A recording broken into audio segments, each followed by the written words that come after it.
राम राम भाई सारन है। मैं आपका अपना राजेश पुनिया आज फिर आपके सामने पोलिनोमियल चैप्टर नंबर 2। जैसा कि मैंने वादा किया था कि भाई अब हर रोज एक चैप्टर की रिवीजन होगी, तो आज हम फिर से हाजिर हैं आपकी सेवा में चैप्टर नंबर 2 लेकर, जिसका नाम है पोलिनोमियल। तो आज हम पोलिनोमियल के बारे में पढ़ेंगे। सबसे पहले आप लोगों से एक रिक्वेस्ट कि चैनल को सब्सक्राइब करें, वीडियो को ज़्यादा से ज़्यादा शेयर करें ताकि ये वीडियो ज़्यादा से ज़्यादा बच्चों तक पहुंच सके और ज़्यादा से ज़्यादा बच्चों का इससे फ़ायदा हो सके। ठीक है, तो अब हम पढ़ेंगे पोलिनोमियल के बारे में। पोलिनोमियल 10th क्लास में क्या कहता है? सबसे पहले तो पोलिनोमियल होता क्या है? सबसे पहले तो पोलिनोमियल होता क्या है? पोलिनोमियल जो है, polynomial is a algebraic expression. एक एल्जेब्रिक एक्सप्रेशन होता है इन विच जिसके अंदर the power of variable is non negative integers. देखो, जो पोलिनोमियल होता है उसके अंदर जो पावर होती है वेरिएबल की वो नॉन नेगेटिव होती है, यानी कि हमेशा पॉजिटिव ही होगी। जैसे कि 2x⁻³ minus 8x² minus 5x plus 15, ये एक पोलिनोमियल है। ठीक है, क्या है? ये एक पोलिनोमियल है। लेकिन अगर इसकी पावर यहाँ पर -2 हो जाती, क्या हो जाती? -2 हो जाती, तो ये क्या है? एक पोलिनोमियल नहीं है। या फिर 1/x हो जाता प्लस 3 हो जाता, अब भी ये पोलिनोमियल नहीं है। या ये अंडर रूट में आ जाता, तब भी ये पोलिनोमियल नहीं होता। ठीक है, अब देखो पोलिनोमियल की टाइप कितनी होती है। जो आपके 10th क्लास में है उसमें 4 टाइप की पोलिनोमियल हम पढ़ सकते हैं। एक होता है, मान लो ये अकेला 5 लिख दिया, ये भी एक तरीके की पोलिनोमियल है। ठीक है, कैसी पोलिनोमियल है? कांस्टेंट। कैसी पोलिनोमियल है? कांस्टेंट। और मान लो 2x+3 ऐसे आ जाए, ये भी पोलिनोमियल है। ये मोनोमियल बोलते हैं इसको। क्या बोलते हैं? मोनोमियल बोलते हैं। अब जिसके अंदर 2 डिग्री आ जाती है, इसको तो आपको पता है क्वाड्रेटिक इक्वेशन होती है, बायनोमियल बोलते हैं। क्या बोलते हैं? बायनोमियल। ठीक है, मान लो पावर 3 आ जाए, इसको क्या बोलेंगे? ट्राइनोमियल। देखो, ये बायनोमियल हो गई, इसको क्यूबिक भी बोल देते हैं। जिसके अंदर पावर 3 होती है उसके वो क्यूबिक भी बोल देते हैं। क्या बोल देते हैं? क्यूबिक भी बोल देते हैं। Mono constant, monomial, binomial, trinomial या क्यूबिक। ठीक है, ये 4 टाइप की आप क्या है पोलिनोमियल इसके अंदर पढ़ेंगे। ठीक है, ये 4 ही टाइप की पोलिनोमियल इसके अंदर हैं आपके 10th क्लास में, जो पोलिनोमियल आप पढ़ रहे हैं। अब सिर्फ इंपॉर्टेंट बताए जा रहे हैं, डिटेल में अब आप नहीं जा सकते। अगर डिटेल में जाएंगे तो एक दिन में एक चैप्टर नहीं होगा। हम लोग डेली एक चैप्टर कर रहे हैं, रैपिड फायर कर रहे हैं, इसका मतलब इंपॉर्टेंट टॉपिक पढ़ेंगे। ठीक है, ये तो हो गया इस चैप्टर के बारे में, जिसमें आपको बताया गया पोलिनोमियल क्या है, पोलिनोमियल के टाइप क्या है। ठीक है, एक होता है, इसके अंदर आते हैं सम ऑफ जीरोज।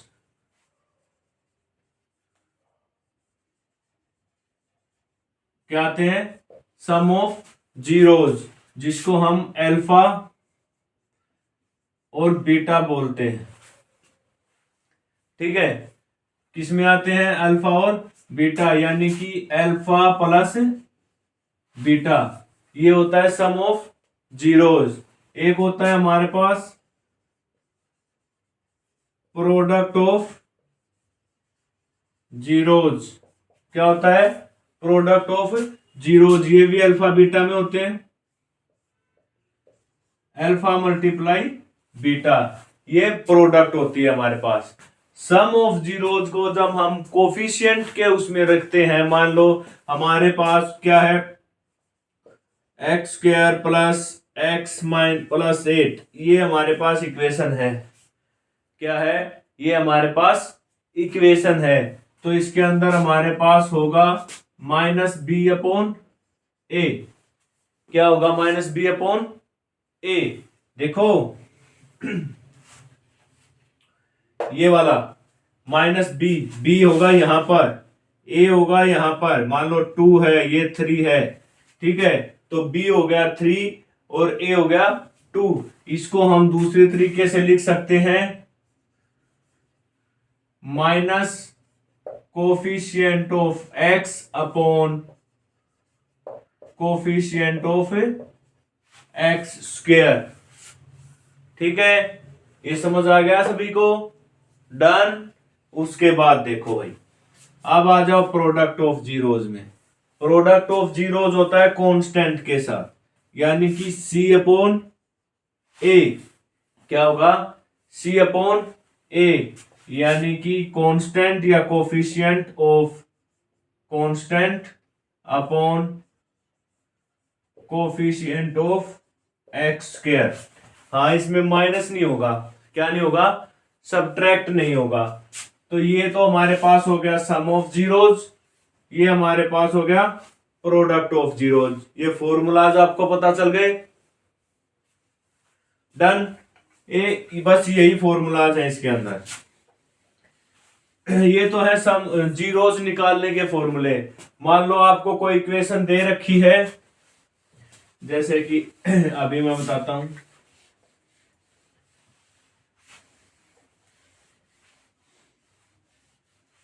मान लो आपको कोई इक्वेशन दे दी, x square minus 2x minus 8। ये आपको एक इक्वेशन दे दी। इस इक्वेशन के बाद आपको से क्या कहा कि फाइंड द जीरोज,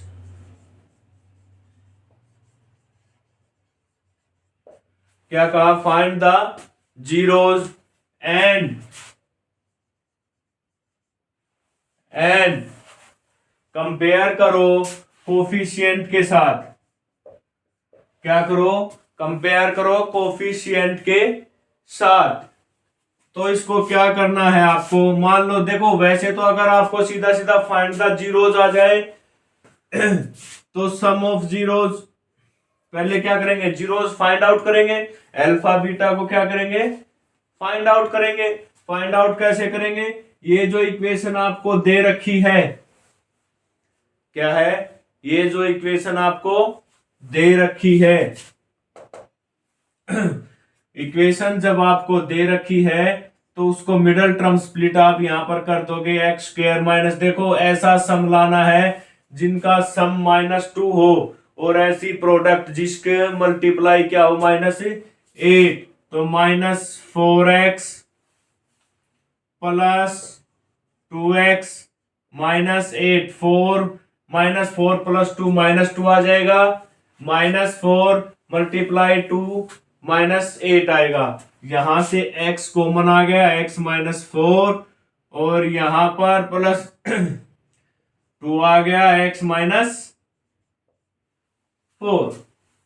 ठीक है, अब यहां पर हमारे पास एक आ गया x +2, एक आ गया x -4। यहां पर एक x की वैल्यू हमारे पास -2 आ गई और एक आ गई 4। ये हमारे पास जीरोज आ गए। क्या आ गए? जीरोज आ गए, -2 और 4। ठीक है, यानी कि 4 और 2 क्या आ गए हमारे पास? जीरोज आ गए। अब देखो, इनको कंपेयर करना है कोफिशिएंट के साथ। कैसे? ये दोनों सम है, अल्फा बीटा आ गए हमारे पास। ये क्या आ गए? अल्फा बीटा आ गए। तो सम ऑफ जीरोज क्या होगा? Sum of zeros, sum of zeros में मतलब जो भी ये वैल्यू आई इन दोनों को सम करेंगे। सम करेंगे तो 4 प्लस -2 कितना आ गया? प्लस का 2। अब देखो, इनको कोफिशिएंट के साथ कंपेयर करना है। कोफिशिएंट मतलब वो जो फॉर्मूला मैंने बताया था ना सम ऑफ जीरोज का माइनस बी अपॉन ए और प्रोडक्ट ऑफ जीरोज का सी अपॉन ए, उसके साथ इनको कंपेयर करेंगे। सम ऑफ जीरोज में क्या होता है, माइनस बी अपॉन ए होता है। माइनस बी अपॉन ए मतलब coefficient minus coefficient of x upon coefficient of x के, सॉरी, तो जो कोफिशिएंट ऑफ एक्स है वो क्या है, -2। एक माइनस हमारे पास पहले से ही है और एक माइनस फॉर्मूला के साथ है, अपॉन कोफिशिएंट ऑफ ए का कोफिशिएंट क्या है, यहां पर ए क्या है 1, तो माइनस माइनस क्या हो गया प्लस, क्या आंसर आया 2। क्या ये 2 और ये दोनों इक्वल नहीं है, और अगर इक्वल है तो हम कह सकते हैं कि हमारे जीरोज और कोफिशिएंट जो है वो एक जैसा सम ऑफ जीरोज और प्रोडक्ट ऑफ जीरोज दे रहे हैं। अब नीचे प्रोडक्ट निकालेंगे, क्या करेंगे, प्रोडक्ट ऑफ जीरोज। जब प्रोडक्ट ऑफ जीरोज जब निकालेंगे तो प्रोडक्ट ऑफ जीरोज में क्या होगा, दोनों जीरोज की क्या आएगी प्रोडक्ट, 4 मल्टीप्लाई -2 क्या आ गया -8 आया, -8। अब देखो C अपॉन ए, C अपॉन ए का मतलब है coefficient of C upon coefficient of x square, यानी कि C का कोफिशिएंट क्या है, C क्या है -8। हमारे पास फॉर्मूले में यहां कोई माइनस नहीं है तो -8, और A कितना है 1, तो कितना आया -8। ये दोनों भी क्या है इक्वल, ठीक है। इस तरीके से हमें क्या करना है, इनको कंपेयर करना है। ये फॉर्मूला और ये क्वेश्चन 100% बहुत इंपॉर्टेंट क्वेश्चन है। ये अब जो भी क्वेश्चन कराए जाएंगे ये सभी इंपॉर्टेंट क्वेश्चन ही होंगे जो एग्जाम के नजरिए से है, जो एग्जाम में हर बार पूछे ही पूछे जाते हैं। देखो पॉलिनोमियल चैप्टर में से लगभग 6 मार्क्स का आता है एग्जाम में, ठीक है। 4 से लेके 6 मार्क्स तक, कम से कम 4 मार्क्स का और ज्यादा से ज्यादा 6 मार्क्स का जो है एग्जाम के अंदर आपका आता है, ठीक है। तो एक क्वेश्चन ये भी रहता है 2 मार्क्स में या 3 मार्क्स में, ठीक है।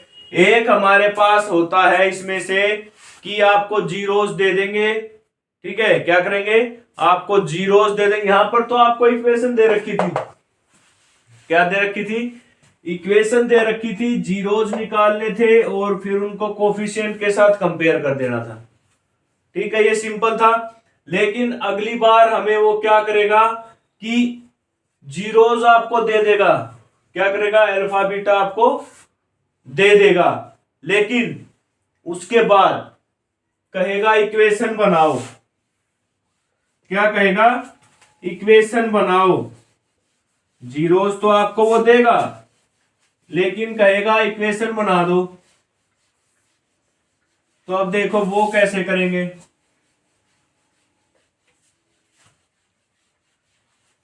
देखो भाई, मान लो आपको कहा कि जीरोस आपके पास दिए हुए हैं 1/4 और 3, ये जीरोस आपको दे दिए। अब देखो जब इस तरीके से आपको जीरोस दे दे और आपको इक्वेशन बनानी हो तो उस नजरिए में इक्वेशन बनाने की एक जनरल इक्वेशन होती है, ये alpha plus beta x plus alpha multiply beta. इसके अंदर अल्फा और बीटा की वैल्यूज को रख दो, क्या होगा आपकी इक्वेशन बनकर आ जाएगी। सबसे पहले X square as it is, इसके साथ कोई छेड़खानी नहीं करनी, माइनस अल्फा प्लस बीटा क्या है 1/4, ये सम है और ये प्रोडक्ट है, समझे आप लोग। जो आपको पहले दिया होगा वो सम होगा, जो बाद में दिया गया होगा वो प्रोडक्ट होगा। 1/4 x + 3, ठीक है। आप देखो, आपको इक्वेशन बनानी है x square minus 1/4x plus 3। अब क्या करेंगे, इस 4 को क्या करेंगे, एलसीएम ले लेंगे। और जब एलसीएम लेने के बाद जब इक्वेशन बनेगी यह एक शॉर्ट ट्रिक आपको बता देता हूं, जिस भी वेरिएबल के साथ p/q में कोई भी कांस्टेंट आ जाए उसको उससे दूसरे वालों के साथ मल्टीप्लाई कर दो। क्या करो, उससे दूसरे वालों के साथ मल्टीप्लाई कर दो और उसको ऐसे का ऐसा रखो, +3 = 0। क्या हो गया, +3 = 0। ये आपकी इक्वेशन आ गई। ठीक है, क्यों, क्योंकि जब इसको देखो एक स्टेप यहां पर ऐसा हुआ, 4 ले लिया एलसीएम, x के साथ मल्टीप्लाई किया 4x² माइनस ये इसके साथ पहले से ही था तो x as it is plus 4 3 sorry यहां पर 12 आएगा। क्या आएगा, 12 = 0। ये 0 यहां चला गया और जब उस तरफ गया मल्टीप्लाई हुआ तो 0 बन गया, तो यहां से इक्वेशन आई ये। ठीक है, ये हमारी इक्वेशन है जो हमें फाइंड आउट करनी थी। हो गया। अब हमारे पास दो केस इसमें बनते थे, दोनों केस मैंने आपके करवा दिए हैं। एक में आपको जीरोस दी है, इक्वेशन बनानी है, एक में इक्वेशन दी है, जीरोस निकालने हैं और कोफिशिएंट के साथ कंपेयर करना है। दोनों के। अब कभी कभी के की वैल्यू निकालना पूछ लेता है। क्या पूछ लेता है, फाइंड द वैल्यू ऑफ के। क्या पूछता है, फाइंड द वैल्यू ऑफ के। के की वैल्यू फाइंड आउट करो।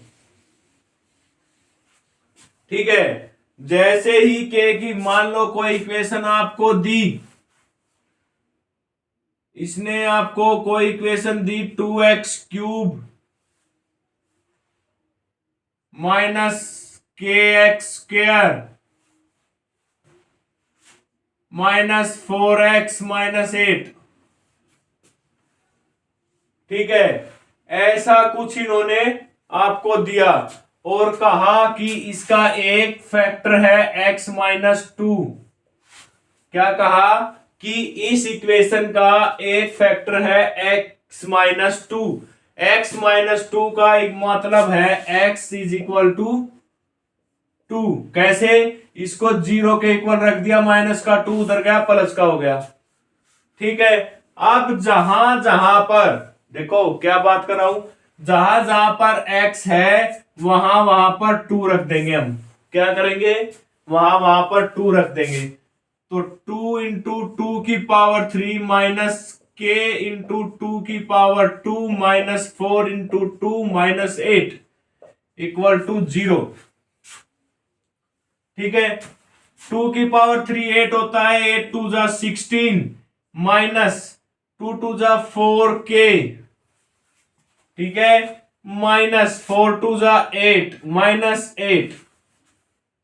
ठीक है, अब देखो = 0। 16 माइनस 4k माइनस 16, 16 से 16 कैंसल आउट हो गए, -4k = 0, k = 0। जब ये 4 इधर गया डिवाइड हुआ तो क्या हो गया 0/4 0 हो गया। ठीक है, एक टाइप ये है कि k की वैल्यू आपको निकालनी होती है।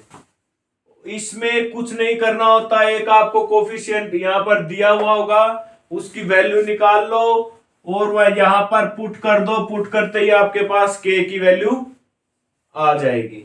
इससे ज्यादा इसमें कुछ भी नहीं है इस चैप्टर में। अगर फिर भी आपको लगता है कि कोई क्वेश्चन छूट गया है या कोई टॉपिक छूट गया है, ठीक है, तो उसके बारे में आप मुझे कमेंट कर सकते हैं। वो क्वेश्चन लिखकर आप मेरे पास भेज सकते हैं। एनी टाइम आपकी हेल्प के लिए हम यहां पर मौजूद हैं। ठीक है, इसी के साथ आपसे एक रिक्वेस्ट करना चाहूंगा, चैनल को ज्यादा से ज्यादा सब्सक्राइब करें, वीडियो को ज्यादा से ज्यादा शेयर करें और एक अंगूठा मतलब लाइक का बटन ज्यादा से ज्यादा दबाएं ताकि हमारा भी हौसला बढ़े और हम भी आपको इसी तरीके से इंपॉर्टेंट टॉपिक बताते रहें। देखो, आपको एनसीईआरटी ही करनी है। एनसीईआरटी के एग्जाम्पल्स सीबीएसई जो है वो सिर्फ स्टेटमेंट चेंज करती है, मतलब स्टेटमेंट ये नहीं कि पूरी स्टेटमेंट चेंज कर देगी, जो कॉन्स्टेंट वर्ड होते हैं उनको चेंज करती है, ठीक है, बाकी एज इट इज लिख के दे देती है। और एग्जाम्पल को कई बार ऐसे का ऐसा ही उठाकर दे देती है। और एचबीएससी की तो बात ही क्या करनी, वो तो सेम टू सेम उठा के देते हैं। तो ज्यादा घबराने की जरूरत नहीं है, सभी को अच्छे से एग्जाम करना है, बिल्कुल ध्यान लगा के डरना नहीं है। सिर्फ जिन बच्चों ने अब तक कोई तैयारी नहीं की है उन्हें सिर्फ और सिर्फ एनसीईआरटी को तैयार करना है। एनसीईआरटी को तैयार करने वाले बच्चे बहुत अच्छे मार्क्स से पास हो जाएंगे। और जो हमारे साथ हर रोज जुड़ेंगे, हमारे साथ हमारे वीडियो को देखेंगे और टॉपिक को क्लियर करेंगे, कोई प्रॉब्लम होगी उसको कमेंट करेंगे और आपकी प्रॉब्लम का सॉल्यूशन जब मिल जाएगा तो आपको मैथ बहुत आसान लगेगा। ठीक है, इसी के साथ मैं आपसे विदा लेता हूं। एक बार फिर आप सभी से हाथ जोड़कर रिक्वेस्ट कर रहा हूं कि ज्यादा से ज्यादा वीडियो को शेयर करें, चैनल को सब्सक्राइब करें और लाइक करें। ठीक है, इसी के साथ जय हिंद, जय भारत, धन्यवाद।